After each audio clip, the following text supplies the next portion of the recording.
Hey guys, welcome back to Back Pocket Game Reviews, and today is going to be kind of a review roundup. We're going to talk about the games I didn't get to review this year for different reasons, whether it be good, bad, ugly, whatever those reasons may be. Keep in mind, I'm one person. Making a review does take a lot of time, and it also requires me to be able to beat the game. There are a lot of games that come out every year. I cannot do that single-handedly.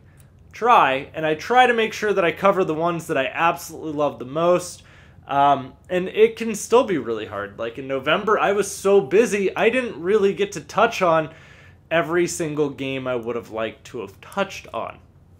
So, we're going to start this list. I got some of the games right here. Some of the other ones I have bought digitally, and I mean, there's just different games on here for different reasons, such as Friday the 13th.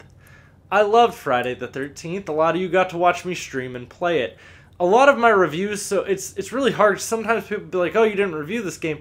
It's correct, but I did live stream it. So you can get an idea of what I actually thought of the game during my live streams. I absolutely love live streaming a game because you can interact with me and actually see the enjoyment or hear the enjoyment that I'm having with the game. It's a lot more detailed than what a review ever really could be because you're watching me interact with it and you're getting to see more than just a few highlight clips of me playing the game.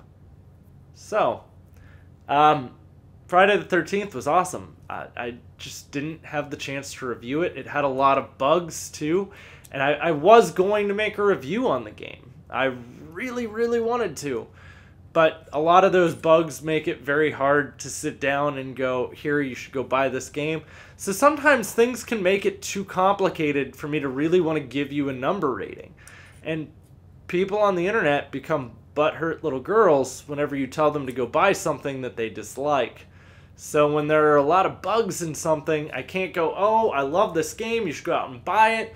Because even if I warn you about the bugs, you're probably going to tell me about how the bugs were just too much and you couldn't stand that game. It has happened before.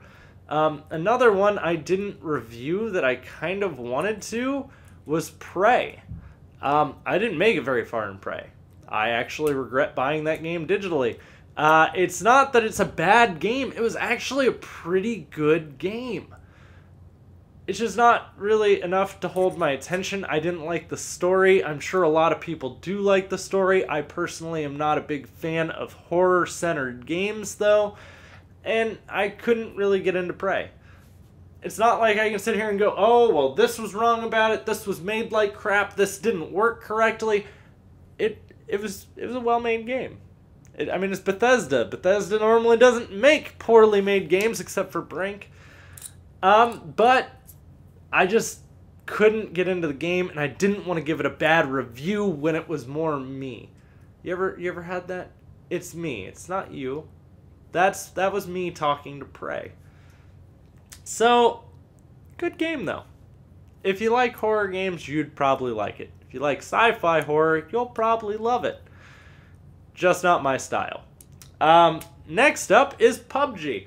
I did talk about PUBG. However, I refuse to review the game because it's in early access. It is not a finished product. So for me to sit here and critique the game, I'll tell you how I am enjoying it, but I can't sit here and give it a review when that product is going to be constantly evolving and changing. I mean, literally tomorrow you could wake up and it could be a drastically different game from what it is today. It all depends on how quickly the developers can patch it and what things they feel they need to add. So that's kind of why early access games are hard to do that route. And I got a lot of backlash for saying that I didn't want to review the game, but praising it at the same time. Yes, I really enjoy the game. And yes, all of my patrons that I gave that game to, so the 2 people in the loot box tier, have loved that game. It's a good game.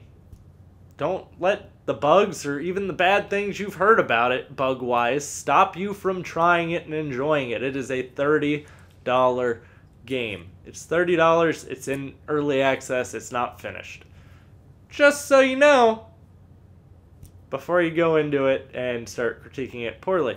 We Happy Few was the same way. I was really excited about that. Not this last year's E3, but the one prior, so 2016's E3? Pretty sure it was 2016's E3 that I got my hands on We Happy Few. Maybe it was 2017. I'm pretty sure it was 2016. But I really like We Happy Few. It is, again, though, it's in early access. It's getting ready to finally come out for its full release right now. But it's a really good game, and I'm really happy I got to try it in the preview program because I got to watch how that game evolved. I mean, literally, what it started as is nothing like what the finished product is, which is really cool to me to see that evolution and how the developers changed things and what changes might have inspired other direction changes. Yeah, I mean, I get a lot of you might not agree with me on that, but again, I think early access is really cool, and I get where a lot of people feel like they feel burnt about it. Steam has had a lot of issues with early access, and early access is a new thing for consoles. So I think console gamers are having a harder time wrapping their minds around it. Now we're going to get to the physical games that I have right here. Nier Automata.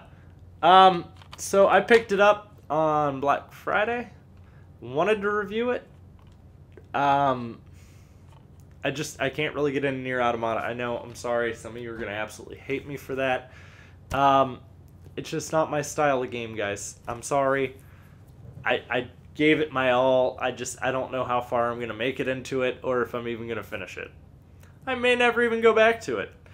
It's not a bad game. It's made very well. It's very creative. It's got a cool art style. It's just not enough story-wise to keep me interested. The story's a little too hard to follow. If I'm playing a single-player game, I'm playing it for story. Like, that is the thing I want. You have to have a well-made story. Or let me control the story. Either of those things. Persona 5. I'm not actually a big JRPG fan. However, I'm absolutely loving Persona 5. I have not beaten it yet. I have made it through the first castle. Kamasuda? Whatever the volleyball instructor's name is.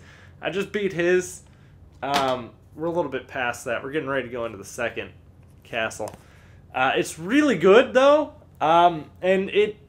I've never played a Persona game. This is like my first one. I played Persona 4 Arena, and I kind of always just thought all of the Persona games were fighting games. So I was really weirded out to find out they were JRPGs, which I'm not normally a big fan of turn-style RPGs, but these are done in such an interesting and creative way. It's actually a lot of fun to manage it, but it's also very inviting. So it's not like one of those systems where if you're not familiar with RPGs, you can't really jump into it. You'll still be able to do stuff and be able to get the grasp of it. It's not as complex as a lot of RPG fighting systems, such as Shin Megami, but it's a very well done RPG. The art style is really good. I really like all the color palettes that they use. Playing that game with HDR on is just fantastic. Next up on the list is Call of Duty World War II. I wanted to review it. I actually wanted to talk about the little controversy it had too, but I decided not to because I was too caught up with other things during November. And as you all know, sometimes people get busy. We have things to do. And unfortunately, YouTube is still just a part-time job for me. I will love when it does become a full-time job. I will add in some crazy editing effects, like my whole sofa might just blow up. Not really, it would be an effect. I also wanted to try to do some videos with a green screen. That might be happening soon. You'll see when it happens. But Call of Duty World War II is actually pretty well done. I was very skeptical about it originally. But it did everything that I wanted it to be able to do. I was really worried going into it because I hated the last couple Call of Duties, and a lot of it was because of the wall running and all of that other stuff. I do prefer a more tactical and strategy-oriented game than what Call of Duty offers. Like, I still wouldn't tell you, oh, this is like one of the best online competitive experiences you're going to find, No, I still prefer stuff like Overwatch or Rainbow Six Siege or PUBG.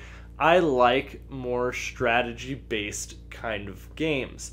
I feel that it separates someone who's just really quick reaction time to I have a strategy that'll carry me through.